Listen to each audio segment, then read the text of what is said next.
ജോയ്സ് മേർ മിനിസ്ട്രീസിന്റെ സുഹൃത്തുക്കളും പാർട്ട്നേഴ്സുമാണ് ഈ പ്രോഗ്രാമിന്റെ ചിലവുകൾ വഹിക്കുന്നത്.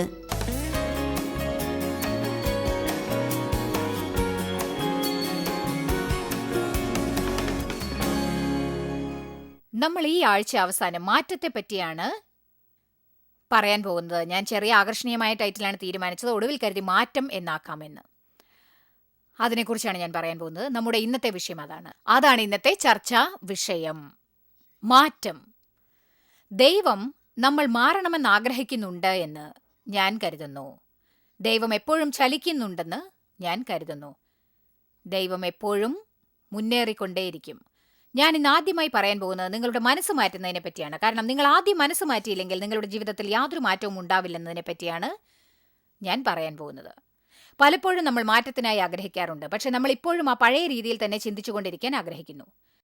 നമ്മൾ ചെയ്തുകൊണ്ടിരുന്ന പഴയ കാര്യങ്ങൾ തന്നെ ഇപ്പോഴും ചെയ്യാൻ ആഗ്രഹിക്കുന്നു. എപ്പോഴും ചെയ്തിരുന്ന അതേ കാര്യങ്ങൾ തന്നെ ചെയ്തുകൊണ്ടേയിരിക്കുന്നു. എന്നിട്ട് പണ്ട് കിട്ടിയിരുന്ന ഫലത്തിൽ നിന്ന് വ്യത്യസ്തമായിട്ട് എന്തെങ്കിലും കിട്ടുമോ എന്ന് പ്രതീക്ഷിക്കും. ആമേൻ. പലപ്പോഴും ജനങ്ങൾ മാറണമെന്ന് നമ്മൾ ആഗ്രഹിക്കുന്നു, ലോകം മാറണമെന്ന് നാം ആഗ്രഹിക്കുന്നു. എന്നാൽ നാം ആണ് യഥാർത്ഥത്തിൽ മാറേണ്ടതെന്ന് ഒരിക്കലും നമുക്ക് തോന്നുന്നതേ ഇല്ല എന്നതാണ് സത്യം. നമ്മൾ ആരെങ്കിലും എന്തെങ്കിലും ചെയ്യണമെന്ന് ആഗ്രഹിക്കും, എന്നാൽ നാം ആണ് എന്തൊക്കെയോ ചെയ്യേണ്ടതെന്ന് നമുക്കൊരിക്കലും മനസ്സിൽ തോന്നുകയേ ഇല്ല. ആമേൻ. അതുകൊണ്ട് നിങ്ങൾ വിശ്രമിച്ചുകൊണ്ടിരിക്കുന്ന കിളിക്കൂട്ടിൽ നിന്ന് ഞാൻ നിങ്ങളെ പുറത്തേക്ക് തള്ളുന്നു. നിങ്ങളുടെ കൂട്ടിൽ നിന്ന് ചിറക് വിരിച്ചിറങ്ങൂ. ഈ വാരാന്ത്യത്തിൽ നമുക്ക് മുള്ളുകളുടെ മീതെ ഇരിക്കാം. എന്നിട്ട് നിങ്ങൾ സ്വന്തം ജീവിതം സന്തോഷിക്കുന്നില്ലെന്ന് തോന്നുന്നുണ്ടെങ്കിൽ അതിന് കാരണം എന്തോ മാറ്റം ഉണ്ടാവാനുണ്ട് എന്നതാണ് എന്ന് നിങ്ങൾ മനസ്സിലാക്കിയതിനേക്കാൾ ഒരുപക്ഷെ കുറേയധികം മാറ്റങ്ങൾ നിങ്ങൾ വരുത്തേണ്ടി വരും. ആമേൻ. നിങ്ങളുടെ ഉത്സാഹത്തിന് നന്ദി. നിങ്ങളുടെ മനസ്സ് മാറുന്നത് വരെ ഒന്നും മാറുകയില്ല. മനസ്സ് പുതുപ്പിക്കുക എന്നത് ജീവകാലം മുഴുവനും ചെയ്തുകൊണ്ടിരിക്കേണ്ട ഒരു ക്രിയയാണ്. ജീവകാലം മുഴുവനും ദൈവം എന്നെ ഏതാനും ചില മാസങ്ങളായി വീണ്ടും വീണ്ടും ഓർമ്മിപ്പിച്ചുകൊണ്ടിരിക്കുകയാണിത്. ഓരോ ചിന്തയെയും തളച്ചിടണം ജോയ്സ്. ഓരോന്നും എന്ന വാക്ക് എൻ്റെ മുന്നിൽ നിൽക്കുന്നു. ചിലപ്പോൾ നമ്മൾ ഇങ്ങനെ ചിന്തിക്കാറുണ്ട്, ഞാൻ ചിന്തിക്കുന്ന ഓരോ ചിന്തയും ശരിയാണെന്ന് എനിക്ക് എങ്ങനെയാണ് തീർച്ചപ്പെടുത്താൻ സാധിക്കുക എന്ന്. ദൈവം നാം അത് ചെയ്യണമെന്ന് പ്രതീക്ഷിക്കുന്നു. അവൻ നമ്മുടെ തെറ്റായ ചിന്തയെ കുറ്റപ്പെടുത്താൻ പരിശുദ്ധാത്മാവിനെ നൽകുന്നു.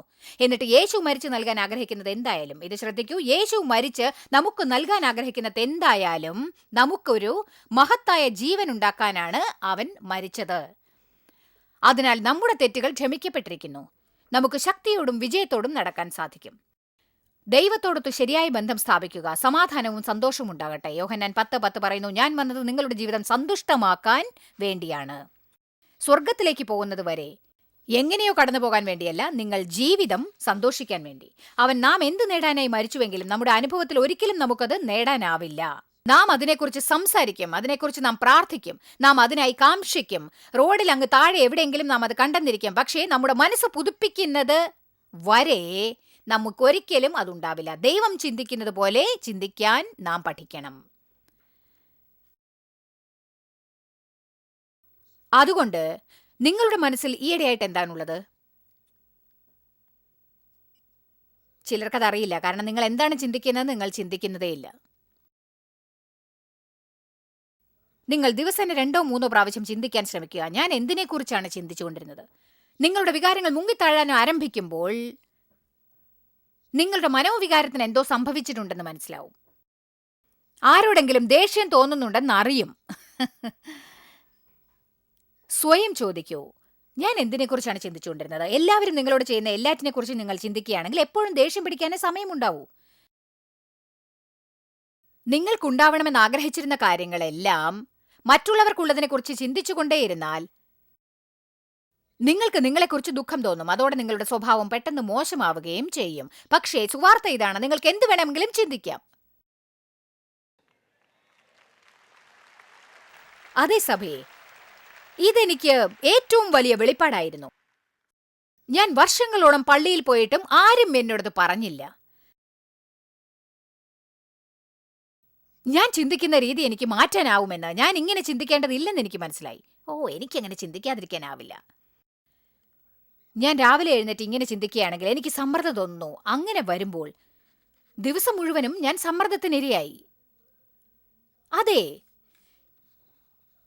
യേശു മരിച്ചത് നമ്മെ സ്വതന്ത്രരാക്കാനാണ്. നമ്മുടെ ഏറ്റവും വലിയ സ്വാതന്ത്ര്യങ്ങളിൽ ഒന്നാണ് തിരഞ്ഞെടുക്കാനുള്ള സ്വാതന്ത്ര്യം.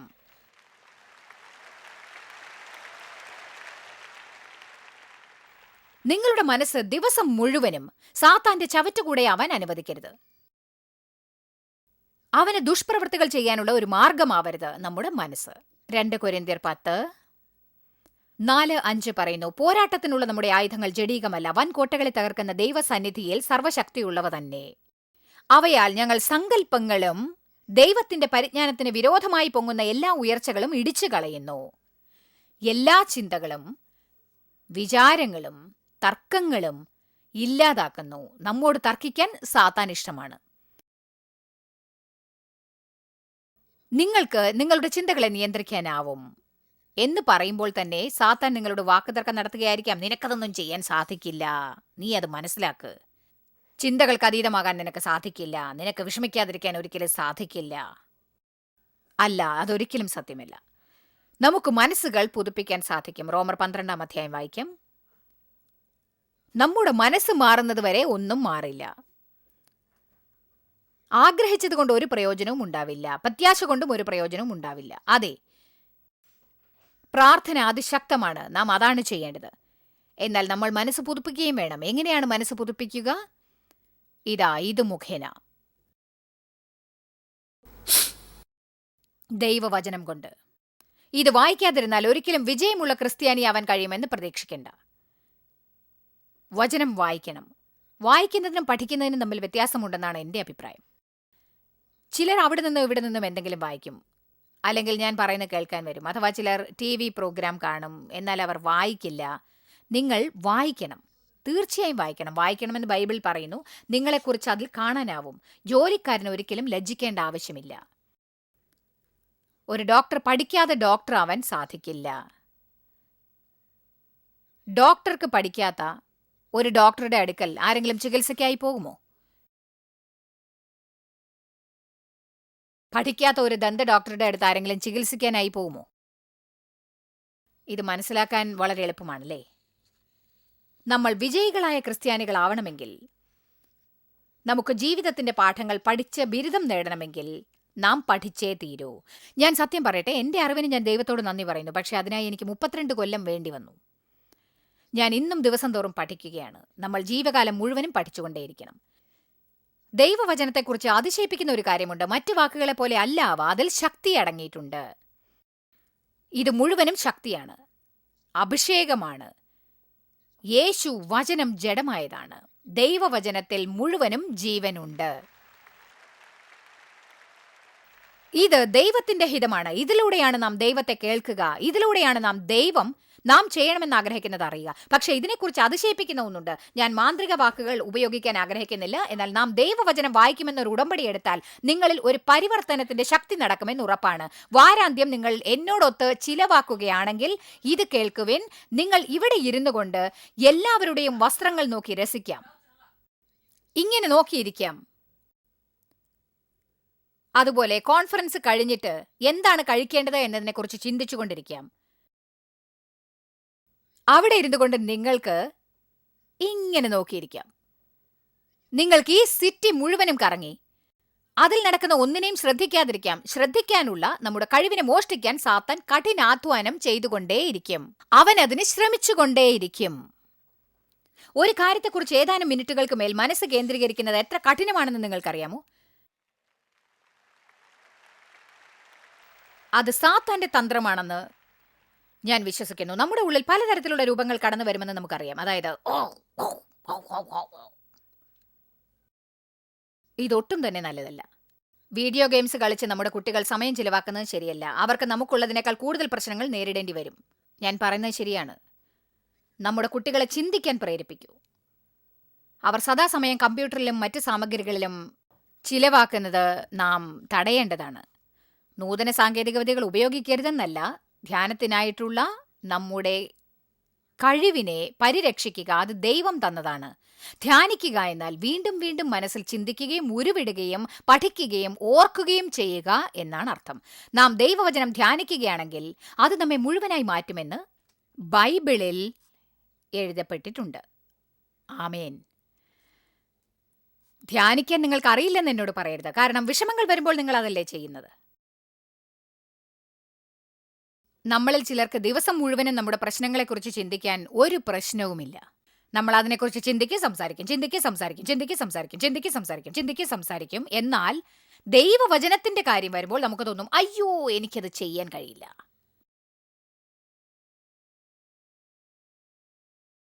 റോമർ 12:2 ഈ ലോകത്തിന് അനുരൂപരാവാതെ നമ്മുടെ പ്രസാദവും പൂർണ്ണതയുമുള്ള ദൈവഹിതം ഇന്നതെന്ന് തിരിച്ചറിയേണ്ടതിന്, അതായത് എല്ലാം തികഞ്ഞ സൂപ്പർഫിഷ്യൽ ക്രിസ്ത്യാനി ആവരുത്. ഞായറാഴ്ച ദിവസം പള്ളിയിൽ പോയിട്ട് വരും, ബാക്കിയുള്ള ദിവസങ്ങളിലെല്ലാം ലൗകികതയിൽ ജീവിക്കും. ഈ ലോകത്തിന് അനുരൂപരാവാതെ, മാറാതെ, നന്മയും പ്രസാദവും പൂർണ്ണതയുമുള്ള ദൈവഹിതം ഇന്നതെന്ന് പുതിയ ആശയങ്ങളും പുതിയ മനോഭാവവും തിരിച്ചറിയേണ്ടതിന് മനസ്സ് പുതുക്കി ദൈവത്തിന്റെ കണ്ണിൽ തികവുള്ളവരായി രൂപാന്തരപ്പെടൂ എന്ന് തെളിയിക്കുവിൻ. ഇത് കണ്ടില്ലേ? ദൈവം ജീവനുള്ളവനാണെന്ന് എനിക്കറിയാം. യേശു യഥാർത്ഥമാണെന്ന് എനിക്കറിയാം. വിശ്വാസികളായ നമ്മുടെ ഹൃദയത്തിൽ പരിശുദ്ധാത്മാവ് വസിക്കുന്നുണ്ട് എന്നെനിക്കറിയാം. ഇത് പ്രവർത്തിക്കുന്നുണ്ട് എന്നെനിക്കറിയാം. എന്തുകൊണ്ട്? കാരണം ഞാൻ അത് ജീവിതത്തിൽ തെളിയിച്ചിരിക്കുന്നു. നിങ്ങൾ മനസ്സ് പുതുപ്പിച്ചാൽ നിങ്ങൾക്കും ദൈവഹിതം എന്താണ് എന്ന് തെളിയിക്കാൻ സാധിക്കുന്നതാണ്. ദൈവവചനം പഠിക്കാൻ ആരംഭിക്കുന്നതുവരെ നമ്മുടെ ചിന്തകൾ എന്തുമാത്രം കുഴഞ്ഞു മറിയുമെന്നറിയാമോ? നമ്മൾ ചിന്തിക്കുന്ന രീതിയെയും എങ്ങനെയാണ് ചിന്തിക്കേണ്ടത് എന്നതിനെയും തമ്മിൽ താരതമ്യപ്പെടുത്തി നോക്കുക. നിങ്ങളെക്കുറിച്ച് ശരിയായി ചിന്തിക്കണം. ശരിയായ രീതിയിൽ നിങ്ങളെക്കുറിച്ച് ചിന്തിക്കുക. അതാണ് നമ്മുടെ പ്രശ്നങ്ങളിൽ ഏറ്റവും വലിയവയിലൊന്ന്. നാം നമ്മെക്കുറിച്ച് ചിന്തിക്കുന്ന രീതി. നമ്മൾ എപ്പോഴും പറയും, എനിക്ക് ചിന്തിക്കാൻ പറ്റുന്നില്ലെന്ന്. എനിക്ക് ചിന്തിക്കാൻ പറ്റുമെന്ന് നാം പറയില്ല. നമുക്കാവശ്യം ഒരു അതിശയമാണോ? അതിശയങ്ങൾ വെറുതെ വരില്ല. അതിനായി പ്രയത്നിക്കണം. ആമേൻ. എനിക്ക് യേശുവിലൂടെ എന്തും ചെയ്യാൻ സാധിക്കും. എന്റെ ഇഷ്ടപ്രകാരം ഒന്നും നടന്നില്ലെങ്കിലും ഞാൻ സന്തോഷിക്കും. എനിക്കിത് ചെയ്യാൻ കഴിയും. എനിക്ക് കഴിയും, എനിക്ക് കഴിയും, എനിക്ക് കഴിയില്ല, കഴിയില്ല, കഴിയില്ല, കഴിയില്ല എന്നല്ല. നിങ്ങൾ മനസ്സ് മാറ്റിയാലല്ലാതെ നിങ്ങൾക്ക് മാറാനാവില്ല. നമുക്ക് എഫേസ്യർ 4 കടക്കാം. പലരും മാറ്റത്തെക്കുറിച്ച് ചിന്തിക്കുന്നുണ്ടെന്ന് എനിക്ക് തോന്നുന്നു. എന്നാൽ അവർ ഒരിക്കലും മനസ്സ് മാറ്റിയിട്ടില്ല. അവർ എപ്പോഴും ചിന്തിച്ചിരുന്നത് പോലെയാണ് ഇപ്പോഴും ചിന്തിച്ചുകൊണ്ടിരിക്കുന്നത്. ഞാൻ അങ്ങനെ ചെയ്തിട്ടുണ്ട്. നിങ്ങളിൽ പലരും ദുഷിച്ച ചിന്തകൾ കൊണ്ട് നടക്കുന്നുണ്ടെന്ന് എനിക്ക് ഉറപ്പാണ്. ആരെങ്കിലും ഒരു ആമേൻ പറയാമോ? നമ്മൾ ജീവിച്ചിരിക്കുന്നിടത്തോളം മനസ്സിനെക്കുറിച്ചും സംസാരത്തെക്കുറിച്ചും സ്വാർത്ഥതയെക്കുറിച്ചുമുള്ള സന്ദേശം കേട്ടുകൊണ്ടിരിക്കണം. എഫേസ്യർ 4:22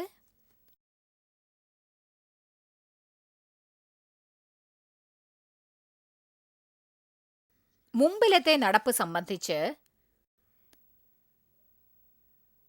ചതിമോഹങ്ങളാൽ വഷളായി പോകുന്ന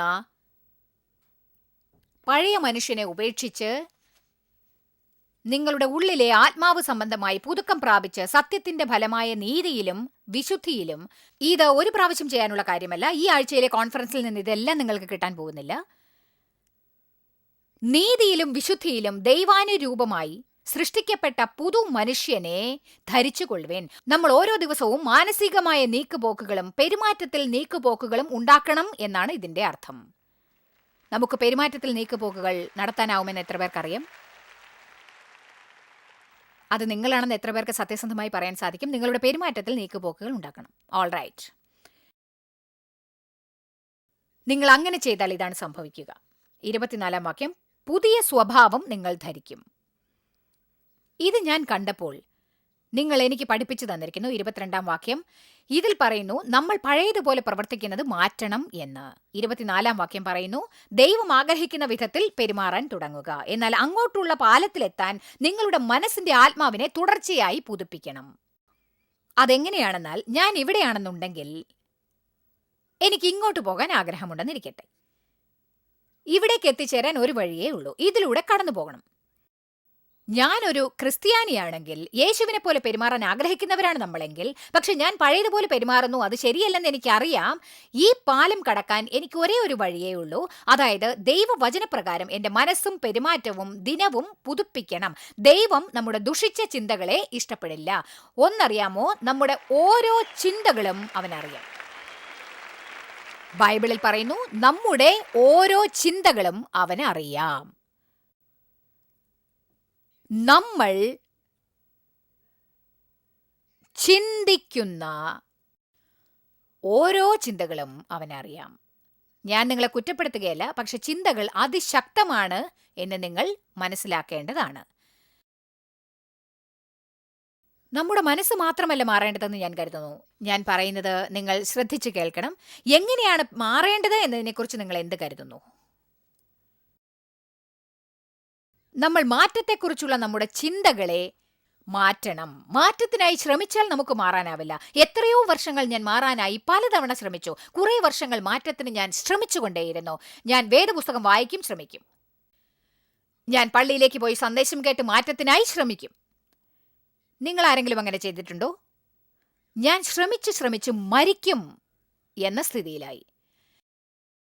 എന്നിട്ട് ഞാൻ എത്ര കഠിനമായിട്ടാണ് ശ്രമിക്കുന്നതെന്ന് ദൈവത്തോട് പറയും. ദൈവത്തിന് എന്നോട് സഹതാപം തോന്നുമെന്ന് ഞാൻ കരുതി. പക്ഷെ അത് ഫലിച്ചില്ല. വീണ്ടും ഞാൻ എൻ്റെ നാടകം തുടങ്ങും. ദൈവമേ, ഞാനിത് ഉപേക്ഷിക്കുകയാണ്, ഇതെനിക്ക് ശ്രമിക്കാൻ കഴിയില്ല.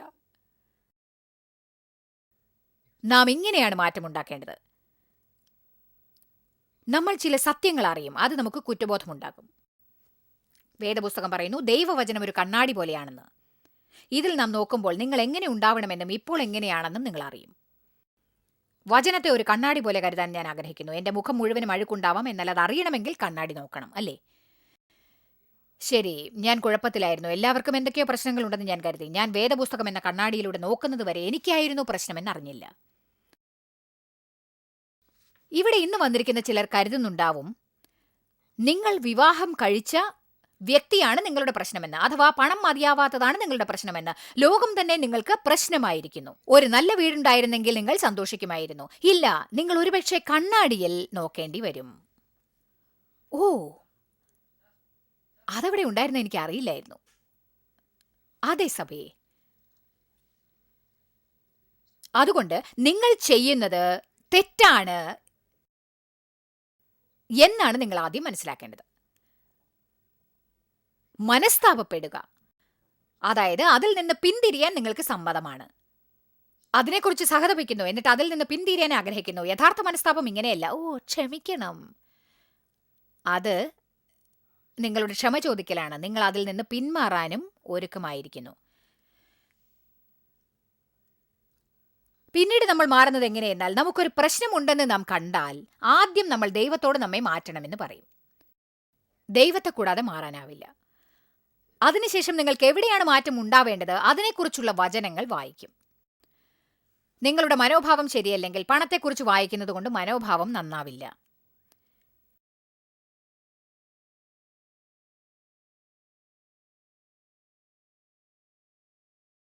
എനിക്കൊരു ചീത്ത മനോഭാവം ഉണ്ടെങ്കിൽ ഞാൻ മനോഭാവത്തെപ്പറ്റി വായിക്കണം. എന്നിട്ട് ദേഷ്യം വന്നാൽ ഞാൻ കോപത്തെപ്പറ്റി വായിക്കണം. എനിക്ക് ക്ഷമിക്കാനാവായ്മയുണ്ടെങ്കിൽ ഞാൻ ക്ഷമിക്കാനാവായ്മയും പഠിക്കണം. ഇത് ഒട്ടും കഠിനമല്ല. നിങ്ങൾക്ക് തലവേദന ഉണ്ടെങ്കിൽ നെറ്റിയിൽ ബാൻഡേഡ് ഒട്ടിച്ച് വെക്കില്ല.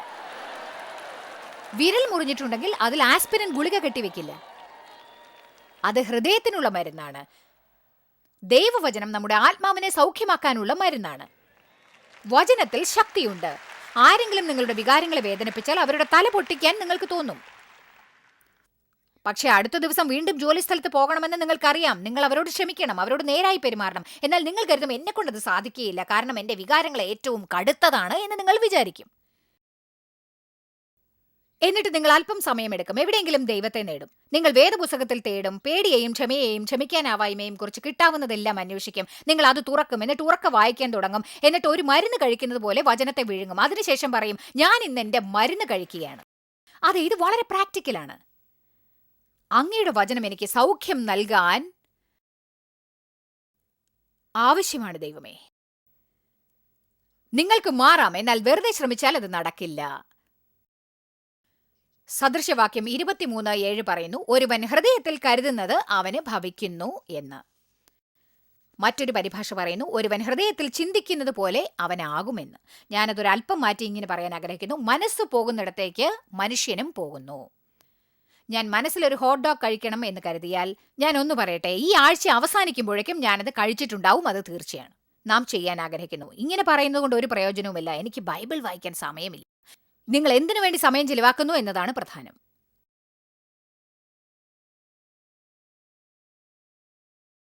ദൈവമല്ലാത്ത ബാക്കി എല്ലാറ്റിനും മാറ്റമുണ്ടാവും എന്ന് നാം വിശ്വസിക്കുന്നു. നമ്മൾ കുട്ടികളെ നോക്കി ഇങ്ങനെ പറയില്ല, നീ ഒരിക്കലും മാറില്ല, നിങ്ങളെക്കുറിച്ച് ഒരിക്കലും ഇങ്ങനെ ചിന്തിക്കാനേ പാടില്ല, എനിക്കൊരിക്കലും മാറാനാവില്ല, എന്റെ സാമ്പത്തിക സ്ഥിതി ഒരിക്കലും മാറില്ല, എനിക്കൊരിക്കലും കടമുണ്ടാവില്ല, എനിക്കൊന്നും ഉണ്ടാവാൻ പോകുന്നില്ല, ഒന്നും ഒരിക്കലും മാറുകയില്ല. നിങ്ങൾ ഇങ്ങനെ പറയണം, ദൈവത്തിന് എല്ലാ കാര്യങ്ങളും ചെയ്യാനാവും, ദൈവത്തിന് മാറ്റാൻ ആവാത്തതായി ഒന്നും തന്നെയില്ല. അതുമാത്രമല്ല, നിങ്ങൾക്ക് ചിന്തിക്കാവുന്നതിലും ഉപരി അവൻ പലതും ചെയ്യും. ധാരാളമായി, അളവിലധികമായി, പ്രതീക്ഷയ്ക്കും ഉപരി ചെയ്യാൻ ദൈവത്തിന് കഴിയും. ധൈര്യത്തോടെ പ്രാർത്ഥിക്കുവിൻ. വേദപുസ്തകം പറയുന്നു, ദൈവത്തിന് പ്രതീക്ഷയ്ക്കും ഉപരി, അളവിലധികമായി നിങ്ങൾക്ക് ചിന്തിക്കാനാവുന്നതിലും ഉപരി ദൈവത്തിന്റെ ശക്തി പ്രകാരം നൽകുമെന്ന്. ഒരു കൂട്ടം ചെറിയ സാധനങ്ങൾക്കായി ചോദിച്ച് അതിനുശേഷം നിങ്ങൾ ഒരിക്കലും ഇങ്ങനെ പറയരുത്, ഇത് ഒരിക്കലും മാറാൻ പോകുന്നില്ല. ധൈര്യത്തോടെ വലിയ കാര്യങ്ങൾക്കായി ചോദിക്കൂ. എന്നിട്ട് പറയൂ, ദൈവത്തിന് എല്ലാ കാര്യങ്ങളും സാധ്യമാണ്. ദൈവം പ്രവർത്തിക്കുമ്പോൾ നടക്കാത്തതായി ഒന്നും തന്നെയില്ല.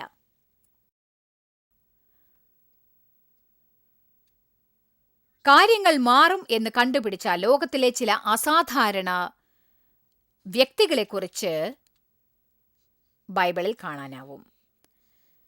നെഹമ്യാവ് അതേപോലുള്ള ഒരാളായിരുന്നു. അയാളെക്കുറിച്ച് നമുക്ക് ഒന്ന് വായിച്ചു നോക്കാം.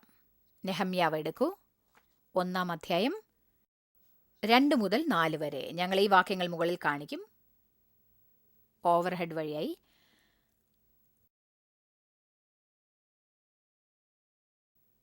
ആ സ്ഥലം പാഴായി കിടക്കുകയായിരുന്നു. അവരുടെ മതിലുകൾ തകർന്നു വീണിരുന്നു. അതായത് ശത്രുക്കളിൽ നിന്ന് അവർക്ക് സംരക്ഷണമില്ല. അയാൾ നോക്കുന്നതെല്ലാം കുഴഞ്ഞു മറിഞ്ഞിരുന്നു. എന്നിട്ട് അതെല്ലാം നേരെയാക്കാനാവും എന്ന് അയാൾ വിശ്വസിച്ചു. നമുക്ക് വായിക്കാം 2 മുതൽ 6 വരെ. എന്റെ സഹോദരന്മാരിൽ ഒരുത്തനായ ഹനാനിയും യഹൂദായിൽ നിന്ന് ചില പുരുഷന്മാരും വന്നു. ഞാൻ അവരോട് പ്രവാസത്തിൽ നിന്ന് തെറ്റി ഒഴിഞ്ഞുപോയ യഹൂദന്മാരെക്കുറിച്ചും യെരുശലേമിനെക്കുറിച്ചും ചോദിച്ചു. ഇവിടെ നെഹമ്യാവ് പറഞ്ഞത് ഇതാണ്, എല്ലാവരും എങ്ങനെയുണ്ട്, കുഴപ്പമൊന്നുമില്ലല്ലോ. അതിനവരെന്നോട്, പ്രവാസത്തിൽ നിന്ന് തെറ്റി ഒഴിഞ്ഞുപോയ ശേഷിപ്പ് അവിടെ ആ സംസ്ഥാനത്ത് മഹാകഷ്ടത്തിലും അപമാനത്തിലും ഇരിക്കുന്നു. യെരുശലേമിന്റെ മതിൽ ഇടിഞ്ഞും അതിന്റെ വാതിലുകൾ തീ വെച്ച് ചുട്ടും കിടക്കുന്നു എന്ന് പറഞ്ഞു. ഇനി നമ്മൾ ഇതുപോലെ എന്തെങ്കിലും കേട്ടാൽ അതിന് നമ്മൾ ഏതെങ്കിലും വിധത്തിൽ പ്രതികരിക്കും, എന്നിട്ട് എന്തെങ്കിലും പ്രവർത്തിക്കും. കൂടാതെ ചിലർ ഇങ്ങനെ പറയും, ഓ അതൊട്ടും ശരിയല്ല. വേറെ ചിലർ ഇങ്ങനെ പറയും, ഈ കാര്യത്തിൽ ആരെങ്കിലും എന്തെങ്കിലും ചെയ്യണം. ചിലർ ദൈവത്തോട് അത് ശരിയാക്കി തരാനായി പ്രാർത്ഥിക്കും. എന്നാൽ എന്തിനു വേണ്ടിയാണ് പ്രാർത്ഥിക്കുന്നതെന്ന് ശ്രദ്ധിക്കേണ്ടതാണ്. കാരണം ദൈവത്തോടൊരു കാര്യം ശരിയാക്കാൻ പറയുമ്പോൾ അവൻ അത് നിങ്ങളിലൂടെ ആയിരിക്കും ശരിയാക്കാൻ പോകുന്നത്. അതെ, അത് നിങ്ങൾക്ക് സന്തോഷമായിരിക്കില്ല. അതിനെക്കുറിച്ച് നിങ്ങൾ സന്തോഷിച്ചേ തീരൂ. മറ്റാരുടെയെങ്കിലും ആവശ്യങ്ങൾ നിറവേറ്റാൻ ദൈവത്തോട് പറയുമ്പോൾ നിങ്ങൾ ശ്രദ്ധിക്കണം. കാരണം ദൈവം അത് നിങ്ങളിലൂടെയാണ് നടത്തുക. സത്യത്തിൽ കഴിഞ്ഞ വർഷം ദൈവം എന്നോട് പറഞ്ഞത് ഇതാണ്, ഞാൻ ചെയ്യാൻ വഴിയുണ്ടാക്കി തന്നിട്ടും നീ ചെയ്യാൻ തയ്യാറല്ലാത്ത കാര്യങ്ങൾക്ക് വേണ്ടി ഇനി പ്രാർത്ഥിച്ചു പോകരുത് എന്ന്. നിങ്ങൾ എന്തെങ്കിലും കേൾക്കുമ്പോൾ അതിനൊരു പ്രതികരണമുണ്ടാവും. എന്നാൽ ദുഃഖം ഇതാണ്, ഇന്ന് ലോകത്തിൽ കൈമാറൽ അധികമായിക്കൊണ്ടിരിക്കുന്നു. മറ്റുള്ളവർ ചെയ്യേണ്ടതാണെന്നും അവർ ചെയ്യാൻ ബാധ്യസ്ഥരാണെന്നുമാണ് നമ്മുടെ നിലപാട്. നമ്മിൽ ഒരല്പം കൂടി നെഹമ്യാവിനെ ലഭ്യമാക്കണം. നമ്മുടെ ജീവിതം മാറുന്നതിന് മുൻപ് ചിന്തകൾ മാറേണ്ടിയിരിക്കുന്നു. നമ്മുടെ ഹൃദയം നേരായില്ലെങ്കിൽ നമ്മുടെ ജീവിതവും നേരെയാക്കാൻ സാധിക്കില്ല. ഫിലിപ്പിയർ 4:8 ഒരു നല്ല വചനമാണ്. അതിൽ പറയുന്നു, ഒടുവിൽ സഹോദരന്മാരെ, സത്യമായതൊക്കെയും ഘനമായതൊക്കെയും നീതിയായതൊക്കെയും നിർമ്മലമായതൊക്കെയും രമ്യമായതൊക്കെയും സൽകീർത്തിയായതൊക്കെയും സൽഗുണമോ പുകഴ്ചയോ അതൊക്കെയും ചിന്തിച്ചു കൊള്ളുവിൻ. ഇനി ഇത് കേൾക്കുവിൻ, ചിന്തിച്ചു കൊള്ളുവിൻ എന്ന് പറയുന്നു. നമ്മൾ നല്ല കാര്യങ്ങളെക്കുറിച്ച് ചിന്തിക്കണം. നിങ്ങൾക്ക് ഗുണമുള്ള കാര്യങ്ങളെക്കുറിച്ച് നിങ്ങൾ ചിന്തിക്കേണ്ടതാണ്. നെഗറ്റീവ് കാര്യങ്ങളെക്കുറിച്ച് ചിന്തിക്കുന്നവർ ആകാതിരിപ്പിൻ. ജനങ്ങളുടെ നല്ല വശങ്ങൾ വിശ്വസിക്കാത്തവരാവരുത്. നിങ്ങൾ എപ്പോഴും കൂടുതലായി നല്ല കാര്യങ്ങളും പോസിറ്റീവായും നിങ്ങൾ ചിന്തിക്കുകയാണെങ്കിൽ അത് നിങ്ങളെ സഹായിക്കുന്നതായിരിക്കും. ജോയ്സ് മേയറുടെ ശുശ്രൂഷാ കേന്ദ്രത്തിൽ നിങ്ങൾ അറിഞ്ഞതിനേക്കാൾ നിങ്ങൾ ഞങ്ങൾക്ക് വളരെ പ്രിയപ്പെട്ടവരാണ്. ലോകം മുഴുവൻ ഈ ശുശ്രൂഷാ കേന്ദ്രത്തെ നടത്താൻ സഹായിച്ചതിൽ എല്ലാവർക്കും വളരെ നന്ദി. നമ്മൾ ഒരുമിച്ച് വിശക്കുന്നവർക്ക് ആഹാരം കൊടുക്കുന്നു, പാവപ്പെട്ടവർക്ക് വസ്ത്രങ്ങൾ കൊടുക്കുന്നു, എല്ലാ ദേശത്തേക്കും സന്ദേശങ്ങൾ അറിയിക്കുന്നു. ഞങ്ങൾ നിങ്ങളോട് അപേക്ഷിക്കുകയാണ്, ഞങ്ങളോട് ബന്ധപ്പെടുക. joycemeyer.org.